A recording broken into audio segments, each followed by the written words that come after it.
Hello students, आपका बहुत बहुत स्वागत है हमारी ऑनलाइन क्लासेस में। और जैसा कि आप जानते हैं मैं पढ़ाती हूं आपको हिंदी, और हिंदी में आज हम पढ़ेंगे एक काव्यखंड।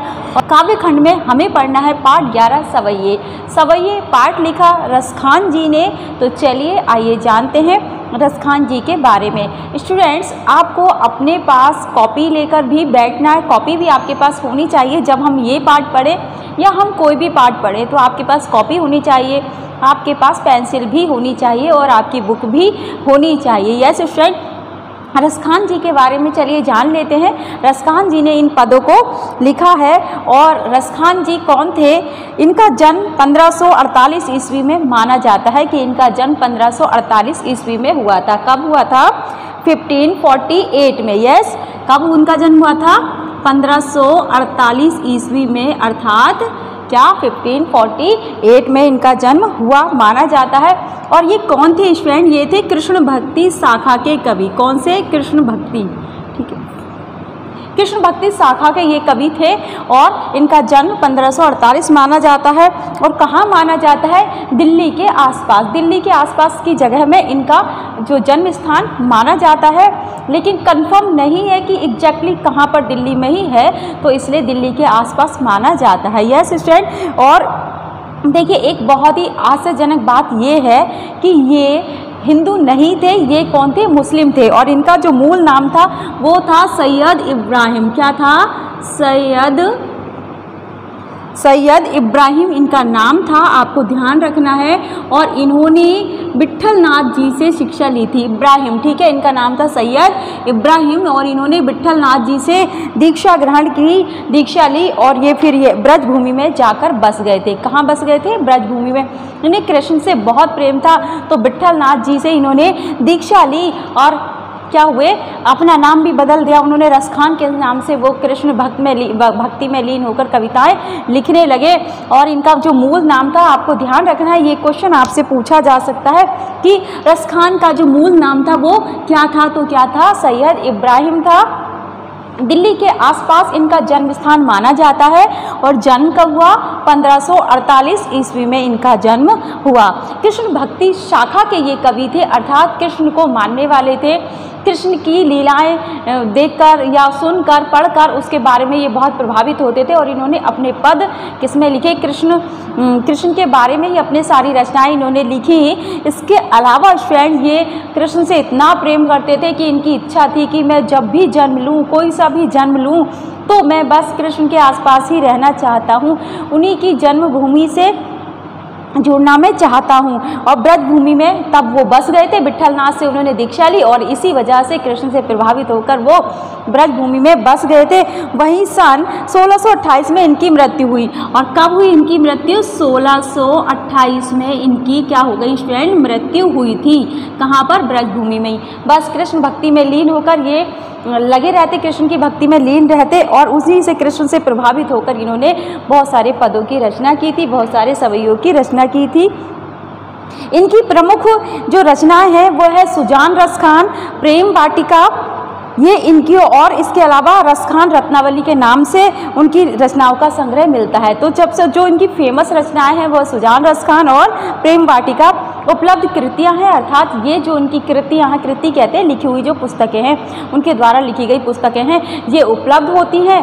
कौन कौन सी याद रखना है? सुजान रसखान और प्रेम वाटिका, ये इनकी कृतियां हैं। और इनकी जो रसखान की रचनावली के नाम से इतनी रचनाओं का संग्रह मिलता है। संग्रह जैसे मैंने बताया आपको, जैसे हमारे पास ये बुक है, ठीक है, जैसे मेरे पास ये बुक है, आपने देखा संग्रह किसे कहते हैं? जैसे ये बुक है, इसके अंदर बहुत सारी कहानियाँ हैं, लेकिन इसके अंदर जो कहानियाँ हैं या कुछ भी है, इसमें जो चैप्टर हैं अलग अलग, वो अलग अलग लेखकों के हैं। लेकिन जो संग्रह होता है किसी का, वो पर्टिकुलर किसी कवि की रचनाओं का संग्रह होता है। अर्थात उस बुक का नाम रख देते हैं कुछ भी, और उसी बुक के अंदर सारे नाटक, सारी कहानियाँ, सारी कविताएँ, सारी कहानियाँ, उपन्यास, कुछ भी हो सकता है, तो उसे कहते हैं संग्रह। हर कवि की कविताओं का एक संग्रह होता है। जैसे आपने देखा ना कि YouTube पर जब वीडियो आप देखते हैं, जो सारी वीडियोस होती है, बहुत सारी वीडियोस भर जाती है चैनल पर, तो उसमें क्या होता है? प्लेलिस्ट बना ली जाती है। यस स्टूडेंट, प्लेलिस्ट बनाते हैं तो वहाँ पर हमें जो छांटने में, वीडियो देखने में आसानी होती है कि किस कैटेगरी की वीडियो है, कौन सा टॉपिक है, सपोज हिंदी ग्रामर की प्लेलिस्ट बना दी, हिंदी लिटरेचर की बना दी, हिंदी गद्य की, है ना, लिटरेचर में हिंदी गद्य और काव्य की बना ली। तो इस तरह से प्लेलिस्ट बनाते ना, उसी तरह से क्या हो गया, उसी तरह से किसी भी राइटर जो होता है, जो लेखक होते हैं या कवि होते हैं, उनकी रचनाओं का संग्रह होता है। तो वो अपनी सारी कविताएं एक जगह पे संग्रहित कर लेते हैं, इकट्ठी कर लेते हैं किसी एक बुक में और उस बुक का नाम लिख देते हैं। यस, तो इस तरह से इनका संग्रह है। रसखान रत्नावली के नाम से इनका काव्य, उनकी रचनाओं का एक संग्रह मिलता है। यस, और ये कृष्ण की लीला में देखिए, उनके काव्य में कृष्ण की रूप माधुरी, ब्रज महिमा, राधा कृष्ण की प्रेम लीलाओं का मनोहर वर्णन मिलता है। उनकी सारी ही रचनाओं में कृष्ण की लीलाओं का वर्णन, राधा की लीला का वर्णन, राधा का रूप, सौंदर्य, ब्रज का वर्णन, ये सारा ही मिलता है। वहाँ के वृंदावन का जितना भी ब्रज भूमि का वर्णन होता है वो सारा इनकी रचनाओं में मिलता है। अर्थात ये कृष्ण भक्त थे, बस कृष्ण से जुड़ी हुई सारी बातों को अपनी रचनाओं में ये स्थान दिया करते थे।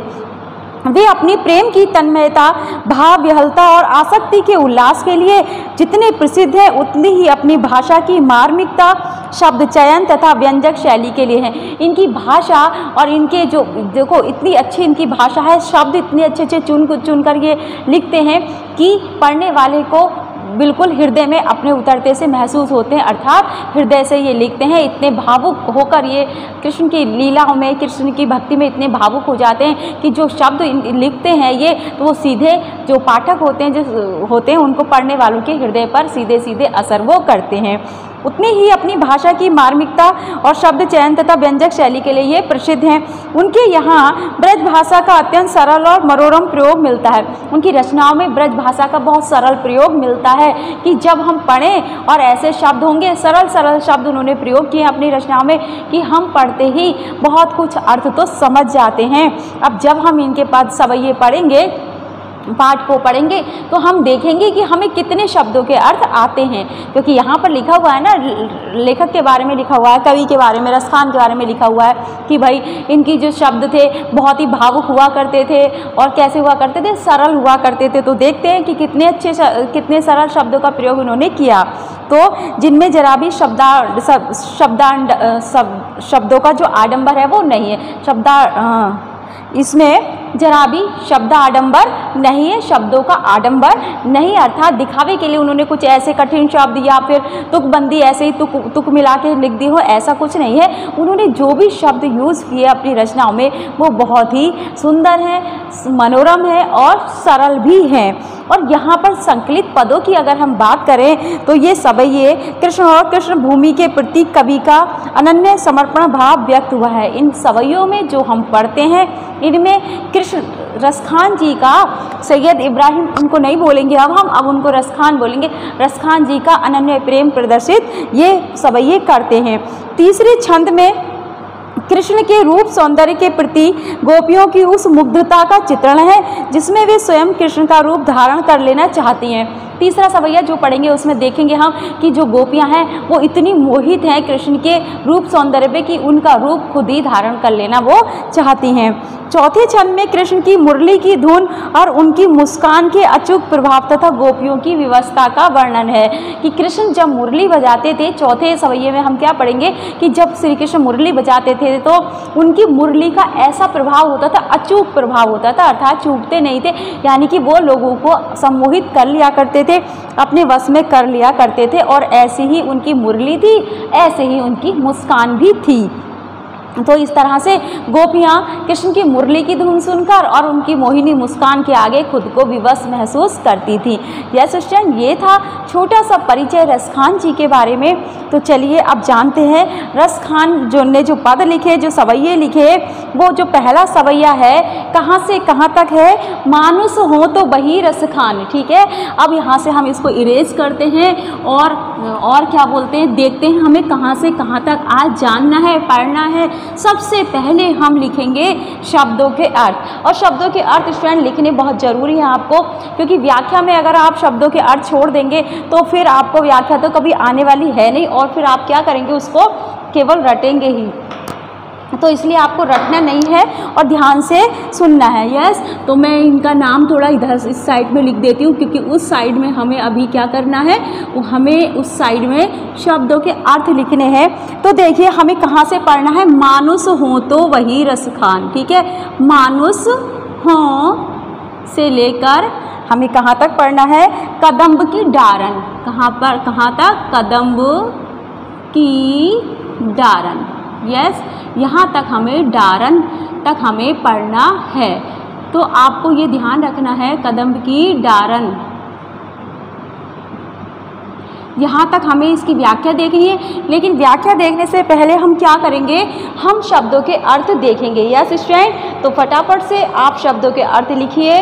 केवल वीडियो पर डिपेंड नहीं रहना कि आपको यहाँ सामने शब्द दिखाई दे रहे हैं और आप उसका अर्थ ऐसे ही पढ़ लें। आप उसको लिख लीजिए और यहाँ सर्कल बना सकते हैं। आप अपनी बुक में भी जो कठिन शब्द है उसके ऊपर सर्कल बनाकर वहाँ पर लिख सकते हैं। लेकिन वहाँ पर बुक भी ख़राब हो जाती है और अक्सर मैंने देखा वहाँ इतना स्पेस नहीं होता है। जैसे कि मैं बुक आपको शो करूं तो बुक देखेंगे आप, यहाँ शब्दों पर इतना स्पेस नहीं है, उनके बीच में इतना स्पेस नहीं होता। तो आपको अर्थ भी कभी कभी बीच बीच में क्या हो जाएंगे, एक दूसरे का अर्थ अगर आपस में मिल गया आप वहाँ स्पेस की वजह से, तो आपको समझ में नहीं आएगा। यस, तो इससे अच्छा है कि आप उसे अलग से लिख लें।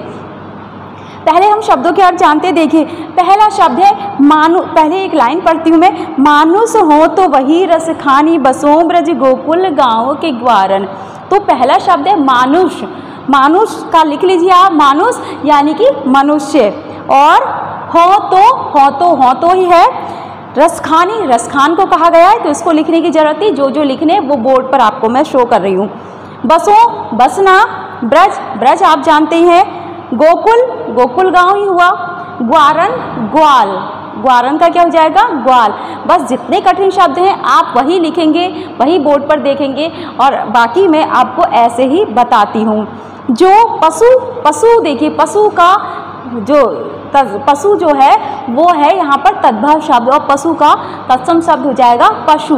पशु यानी कि जो जानवर होते हैं उनकी बात यहाँ पर हो रही है। हो तो कहा बस मेरो। बस यानी कि बस में होना। चरो, चरना। नित, रोज। नंद, नंद बाबा। धेनु, गाय। मझारन, बीच में। मझारन क्या हो जाएगा, बीच में हो जाएगा।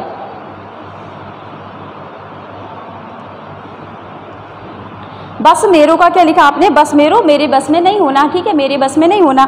और मझारन का क्या हो जाएगा, मझारन अर्थात मध्य में या बीच में, कुछ भी लिख सकते हैं आप, हो गया। फिर है पाहन। पाहन यानी कि पत्थर। हो तो होना हो गया। वही गिरी, गिरी मीन्स पहाड़ लिख लीजिए। गिरी का क्या अर्थ है, पहाड़। फिर है कियो, हरि छत्र। हरि छत्र, हरि छत्र लिखिए, जल्दी से शब्द लिखिए और उसके बाद मैं इसका अर्थ बताती हूँ। प्रभु का छाता या श्री कृष्ण का छाता। यस, छत्र यानी कि छत्र क्या होता है, छाता होता है। तो हरि छत्र यानी कि श्री कृष्ण का छाता लिख लीजिए या छत्र लिख लीजिए, कुछ भी लिख लीजिए। फिर है पुरंदर। पुरंदर कहते हैं इंद्र को। किसे कहेंगे पुरंदर, इंद्र को। धारण, धारण करना। धारण क्या हो जाएगा, धारण करना। धारण, धारण करना या उठा लेना। फिर देखिए नेक्स्ट देखते हैं, जो खग हो तो। खग कहते हैं पक्षी को। खग क्या कहेंगे, खग मीन्स पक्षी। खग मीन्स पक्षी लिखिए फटाफट। फिर है बसेरो। बस देखो हो तो है ही। बसेरो, बसेरा करना, रहना, निवास करना लिख लीजिए। बसेरो निवास करना या रहना भी लिख सकते हैं, निवास करना भी लिख सकते हैं। करो, करना ही हो गया। मिली, कालिंदी। कालिंदी होता है यमुना। ठीक है, कालिंदी कूल, यमुना का किनारा। कालिंदी यमुना, कूल किनारा। यस, लिख लीजिए, कालिंदी यमुना और कूल किनारा। कदम्ब, नेक्स्ट शब्द है कदम्ब। कदम्ब एक वृक्ष है। कदम्ब की डारन यानी कि कदम्ब वृक्ष की टहनियों पर। डारन यानी कि टहनियाँ। यस, कदम एक वृक्ष का ही नाम है। कदम का वृक्ष होता है, एक पेड़ होता है। तो कदम क्या हो जाएगा, वृक्ष ही हो गया, वृक्ष का नाम हो गया। और क्या लिखेंगे आप, डारन टहनियों पर, ठीक है, या टहनियाँ कुछ भी लिख सकते हैं, टहनियों, टहनियाँ कुछ भी लिख सकते हैं। तो यस स्टूडेंट, ये हो गए हमारे शब्दों के अर्थ जो कि आपको याद रखने हैं। इसके अलावा भी अभी मैं एक एक शब्द का अर्थ और बताऊंगी जब मैं व्याख्या करूंगी इसकी। तो आपको स्टूडेंट ध्यान यही रखना है कि शब्दों के अर्थ आपको आने चाहिए, हर उस शब्द का अर्थ आपको आना चाहिए जिसकी, जिस सवैये की, जिस पद की, जिस भी कविता की हम लाइनें पढ़ रहे हैं उसकी व्याख्या कर रहे, लाइनें पढ़ रहे हैं या व्याख्या सुन रहे हैं हम, तो उसकी हमें उसके शब्द अगर याद होंगे, उनके अर्थ हमें याद होंगे, तो ये समझ लीजिए कि आपको फिर व्याख्या तो याद हो ही जाएगी। चलिए शुरू करते हैं। रस देखो, मानुष हो तो वही रस खानी, बसों ब्रज गोकुल गाँव के ग्वारन। रसखान जी क्या कहते हैं? यस, रसखान जी कहते हैं कि मानुष हो तो वही रसखानी। रसखान जी कहते हैं कि यदि मुझे मनुष्य का जन्म मिले, यस, यदि मुझे मनुष्य का जन्म मिले तो मैं मनुष्य रूप में कहाँ रहना चाहूँगा? बसों ब्रज गोकुल गाँव के ग्वारन। तो मैं गोकुल गाँव में नंद बाबा की, गोकुल गाँव में नंद बाबा के ग्वालों के बीच रहना मैं चाहूँगा, ठीक है। तो केवल मैं ब्रज में गोकुल, जो ब्रज में गोकुल के ग्वालों के बीच में रहना चाहूँगा, गोकुल गांव में रहने वाले ग्वाले के बीच में रहना चाहूँगा। यस, मानुष हो तो वही रस खानी, बसों ब्रज गोकुल गाँव के ग्वारन। रसखान जी कहते हैं कि यदि मुझे अगला जन्म मनुष्य के रूप में मिले, मानुष हो तो कि अगला जन्म, रसखान की ये इच्छा है, वो हर हाल में, हर स्थिति में अपने कृष्ण के साथ ही रहना चाहते हैं, इस जन्म में भी और अगले जन्म में भी और उससे आने वाले अगले जन्म में भी। अर्थात रसखान जी की ये इच्छा है कि चाहे मुझे कितने भी जन्म लेने पड़े, परंतु मैं श्री कृष्ण के सानिध्य में ही रहना पसंद करूँगा, सानिध्य में ही रहना चाहूँगा। तो रसखान इसलिए कहते हैं मानुष हो तो वही रसखान। रसखान कहते हैं कि यदि मुझे अगला जन्म मनुष्य का मिले, कि यदि मैं मनुष्य के रूप में जन्म पाऊं, तो बसों ब्रज गोकुल गाँव के ग्वारन, तो मैं गोकुल गाँव में ग्वालों के साथ रहना चाहूँगा, ठीक है। मेरी इच्छा है कि यदि मुझे मनुष्य का जन्म मिले तो मैं गोकुल में ग्वालों के साथ रहूं। जो पशु हो तो कहा बस मेरो, चरोनित नंद की धेनु मझारन। और यदि मुझे अगला जन्म पशु का मिले तो मैं क्या करना चाहूँगा? चरोनित नंद की धेनु मझारन, तो मैं नंद बाबा की गायों के साथ में, उनके बीच में चरना चाहूँगा। यस, क्या कहते हैं? रसखान की इच्छा है कि यदि मनुष्य का जन्म मिले तो मैं गोकुल गांव के ग्वालों के बीच में रहना चाहूँगा, ग्वालों के साथ में रहना चाहूँगा। और अगर मुझे पशु का जन्म मिले तो मेरी इच्छा है कि चरोनित नंद की धेनु मझारन, तो मैं नंद बाबा की गायों के बीच में ही रहना चाहूँगा, उनके गायों के साथ चरना चाहूँगा, जिन्हें श्री कृष्ण स्वयं चराते हैं। उन गायों को श्री कृष्ण स्वयं चराते हैं ना, तो इसीलिए उनकी इच्छा कि अगर मैं पशु बन जाऊँ, ठीक है, तो मुझे नंद बाबा की ऐसी गाय बनाना जो नंद बाबा की गायों के साथ में रहे, क्योंकि उन गायों को साक्षात श्री कृष्ण चराते हैं। पाहन हो तो वही गिरी को, जो कियो हरिछत्र पुरंदर धारण। और अगर मुझे अगला जन्म पत्थर के रूप में मिले, पाहन मैंने बताया पत्थर, कि पाहन हो तो वही गिरी को, कि अगर मुझे पत्थर का जन्म मिले तो मैं उसी पहाड़ पर निवास करना चाहूँगा जो कि वो हरिछत्र पुरंदर धारण, जिसे श्री कृष्ण ने इंद्र का घमंड तोड़ने के लिए अपनी छोटी उंगली पर उठा लिया था। यस, कौन सा पर्वत? गोवर्धन पर्वत। याद आया? तो कहते हैं, रसखान आगे लिखते हैं कि पावन हो तो वही गिरी को, जो कियो हरिछत्र पुरंदर धारण।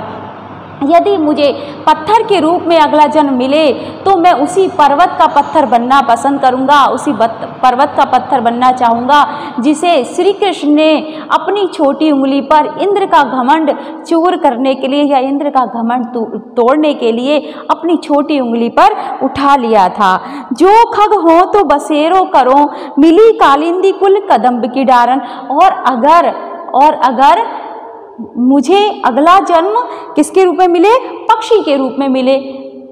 यदि जो खग हो तो बसेरो करो, कि यदि मुझे अगला जन्म पक्षी के रूप में मिले तो मैं यमुना के किनारे कदम्ब के पेड़ की उस डाली पर निवास करना चाहूँगा जिस पर बैठकर श्री कृष्ण मुरली बजाया करते थे। यस स्टूडेंट, तो ये थी रसखान की इच्छा। क्या थी? उन्होंने, देखो एक बार शॉर्ट में देखते हैं, रसखान की ये इच्छा थी, हर हाल में, हर स्थिति में, हर परिस्थिति में रसखान श्री कृष्ण के ही साथ रहना चाहते थे, चाहे वो पशु के रूप में, चाहे पत्थर के रूप में, चाहे पक्षी के रूप में, किसी भी रूप में अगर वो उनका जन्म हो, या मनुष्य के रूप में वो चाहते थे, मैं बस किसी भी तरीके से ब्रज भूमि से और श्री कृष्ण के साथ ही मैं जुड़ा रहूं। यस, एक बार और देखते हैं, मानुष हो तो वही रसखान, बसो ब्रज गोकुल गाँव के ग्वारन। या स्टूडेंट पता है क्या कर सकते हैं आप? उसको ऐसे भी पढ़ सकते हैं, याद भी कर सकते हैं। मानुष हो तो वही रसखान, बसो ब्रज गोकुल गाँव के ग्वारन, जो पशु हो तो कहा बसु मेरो, चरो नित्य नंद की धेनु मझारन, पाहन हो तो वही गिरी को, जो कियो हरि छत्र पुरंदर धारण, जो खग हो तो बसेरो करो मिली, कालिंदी कुल कदम्ब की डारन। तो इस तरह से भी स्टूडेंट इसको आप पढ़ सकते हैं। जब आप इस तरह से पढ़ेंगे ना उसको, तो बहुत ही आपको अच्छा लगने वाला है। और आपको मैंने जैसा बताया, जैसा रसखान के बारे में लिखा गया है कि इनकी भाषा जो है बड़ी मनमोहक है और सीधे सीधे सरल शब्दों का प्रयोग है, तो हाँ, ये बात बिल्कुल सही है। हम मान सकते हैं रसखान की भाषा के बारे में, इन सवैयों को पढ़कर हमें समझ में आ रहा है कि इनकी भाषा वाकई में, जैसी इनके बारे में कहा गया कि बहुत सरल है और मन भावन शब्द इसमें हैं, मन को बहुत अच्छे लगने वाले शब्द हैं, तो बिल्कुल वैसे ही हैं, इसमें कुछ भी गलत नहीं है, कुछ भी झूठ नहीं है, किसी को भी पढ़कर ऐसे ही समझ में ये आ रहे हैं। तो चलिए एक बार और देखते हैं। रसखान कहते हैं, मानुष हो तो वही रसखान, बसो ब्रज गोकुल गाँव के ग्वारन। रसखान कहते हैं कि यदि अगले जन्म में मुझे मनुष्य के रूप में जन्म मिले, तो मैं केवल ब्रज में गोकुल गांव के ग्वालों के बीच रहना चाहूँगा। जो पशु हो तो कहा बस मेरो, चरोनित नंद की धेनु। और यदि उनकी इच्छा है कि यदि मुझे पशु के रूप में जन्म मिले, तो मैं केवल नंद बाबा की गायों के बीच में रहकर चरना चाहूँगा। गायों के बीच में मुझे जन्म मिले, जिसे श्री कृष्ण रोज चराते हैं। श्री कृष्ण जिन गायों को स्वयं चराते हैं नंद बाबा की, उन गायों के बीच में मुझे रहने का अवसर मिले। पाहन हो तो वही गिरी को, जो कियो हरि छत्र पुरंदर धारण। और रसखान फिर ये कहते हैं कि अगर अगले जन्म में मुझे पत्थर के रूप में जन्म मिले, तो मैं उसी गोवर्धन पर्वत का पत्थर बनना चाहूँगा, जिसे श्री कृष्ण ने इंद्र का घमंड चूर करने के लिए अपनी छोटी उंगली पर उठा लिया था। यस स्टूडेंट, ये उनकी इच्छा थी। फिर उन्होंने क्या कहा कि जो खग हो तो बसेरो करो, मिली कालिंदी कुल कदम्ब की डारन, कि यदि मुझे पक्षी के रूप में जन्म मिले, कि अगर मुझे अगला जन्म भगवान पक्षी के रूप में दें, तो मैं चाहूँगा कि मैं कदम वृक्ष की उसी डाल पर निवास करूं, वही कदम वृक्ष की वही डाल मेरा निवास स्थान बने, जिस पर बैठकर श्री कृष्ण मुरली बजाया करते थे। अर्थात रसखान जी की ये इच्छा है, वो इतने कृष्ण भक्ति में इतने लीन थे, इतना कृष्ण को प्रेम करते थे कि उनकी इच्छा थी कि इस जन्म में भी और आने वाले जितने भी जन्म मुझे मिले, चाहे मुझे मनुष्य का जन्म मिले, पत्थर का मिले, पशु का मिले, पक्षी का मिले, उन सब में मैं चाहूँगा कि मैं बस श्री कृष्ण के साथ ही रहूँ। ऐसे उनके आराध्य कृष्ण थे, इतना उन्हें अपने कृष्ण से प्रेम था, अनुराग था। तो इस तरह से स्टूडेंट देखिए, कृष्ण हमने पहले पद की व्याख्या जानी। आई होप कि आपको ये सारी व्याख्या समझ में आ गई होगी। वैसे भी ये इतना कठिन नहीं था, जितना वाक वाला जो पद थे, वाक थे हमारे, वो पद थे उसमें वो कठिन थे, लेकिन वो भी इतने कठिन नहीं थे। अगर हम सीधे सीधे शब्दों में देखें तो वो भी उतने कठिन नहीं थे। लेकिन यहाँ से मैं अभी एक बात और बताना आपको चाहूँगी कि आपको यहाँ से क्वेश्चन क्या पूछे जाते हैं, किस तरह से आपसे यहाँ से क्वेश्चन पूछे जाते हैं। जैसे आपसे पहले सवैये से क्वेश्चन पूछा जा सकता है कि मनुष्य के रूप में रसखान की कहाँ जन्म लेने की इच्छा है, या किस रूप में जन्म लेने की इच्छा है, तो आप लिखेंगे गोकुल गांव के ग्वाले के रूप में। यस, वो कहाँ रहना चाहते थे, मनुष्य के रूप में, वो गोकुल गांव में निवास करने वाले ग्वाले के रूप में जन्म लेना चाहते थे। और फिर क्वेश्चन पूछा जाएगा आपसे कि पशु के रूप में रसखान कहाँ निवास करना चाहते हैं, तो आप क्या लिखेंगे, नंद बाबा की गायों के बीच में। फिर है गिरी कि किस गिरी की बात या किस पहाड़ की बात यहाँ पर रसखान जी ने की है, तो आपसे ये भी क्वेश्चन पूछा जाएगा, तो कौन से पहाड़ की बात की है, गोवर्धन पर्वत की बात। फिर यहाँ पर ये भी पूछा जाएगा कि रसखान गोवर्धन पर्वत का ही पत्थर क्यों बनना चाहते हैं, या फिर रसखान किस पर्वत का पत्थर बनना चाहते हैं, ठीक है, या रसखान गोवर्धन पर्वत के बारे में और पत्थर के बारे में रसखान के क्या विचार है। इस तरह से आपसे क्वेश्चन पूछे जाएंगे, तो आप कह सकते हैं कि लिख सकते हैं अपने अकॉर्डिंग आंसर, जैसी जैसी आपने व्याख्या सुनिए। जैसा क्वेश्चन आपसे पूछा जाए आप वैसे ही बिल्कुल आंसर लिखेंगे। फिर है जो खग हो तो बसेरो करो। अब आपसे पूछा जाए क्वेश्चन कि पक्षी के रूप में रसखान कहाँ पर निवास करना चाहते, तो आप लिखेंगे कदम के वृक्ष की डाली पर। और क्यों निवास करना चाहते हैं, क्योंकि कदम के यमुना के किनारे कदम की वृक्ष की डाली पर बैठकर श्री कृष्ण मुरली बजाया करते थे। तो यस स्टूडेंट, इस तरह से आपसे क्वेश्चन पूछे जाते हैं, चाहे वो ऑब्जेक्टिव में हो या फिर वन वर्ड हो या फिर आपको एक्सप्लेन करके आपको लिखना पड़े, तो आपको जैसे जैसे क्वेश्चन आपसे पूछा जाए, आप जब देखिए बहुविकल्पी अगर क्वेश्चन हुए हैं हमारे टर्म 1 में, तो उसमें तो आपको ऑप्शन मिलेगा, लेकिन वहाँ पर भी एक कन्फ्यूजन हमेशा होता है। आपको ये ध्यान रखना होता है, बहुविकल्पी क्वेश्चन तो और भी कहना चाहिए कि तलवार की धार की तरह होते हैं। जिस तरह से हमारा अगर हम डिस्क्राइब करके क्वेश्चन लिख रहे हैं, कुछ बड़ा आंसर करके लिख रहे हैं, एक्सप्लेन करके लिख रहे हैं, उसमें चांस रहते हैं कि आपको मिल जाए नंबर, कुछ अगर आंसर गलत भी है तो थोड़ा बहुत मिल ही जाता है। लेकिन अगर बहुविकल्पी क्वेश्चन की बात हम यहाँ पर करें, तो बहुविकल्पी जो क्वेश्चन होते हैं उनमें अगर आपका ऑप्शन गलत हो गया तो आपका पूरा का पूरा नंबर ही कट जाता है, वहाँ पर आपको 0.5 भी मिलने की उम्मीद नहीं होती, उतना भी चांस आपके पास नहीं होता। तो इसलिए उन क्वेश्चन के आंसर चूज़ करने में आपको बहुत ही सावधानी बरतनी होगी, और आपको ध्यान ये देना होगा कि क्या हमसे पूछा गया और एग्जैक्टली इसका आंसर क्या होना चाहिए, क्योंकि कुछ मिलते जुलते आंसर भी होते हैं, तो वहाँ पर हमें बस यही ध्यान रखना है। तो स्टूडेंट चलिए आज के लिए इतना ही, नेक्स्ट वीडियो में फिर मिलते हैं। Thank you.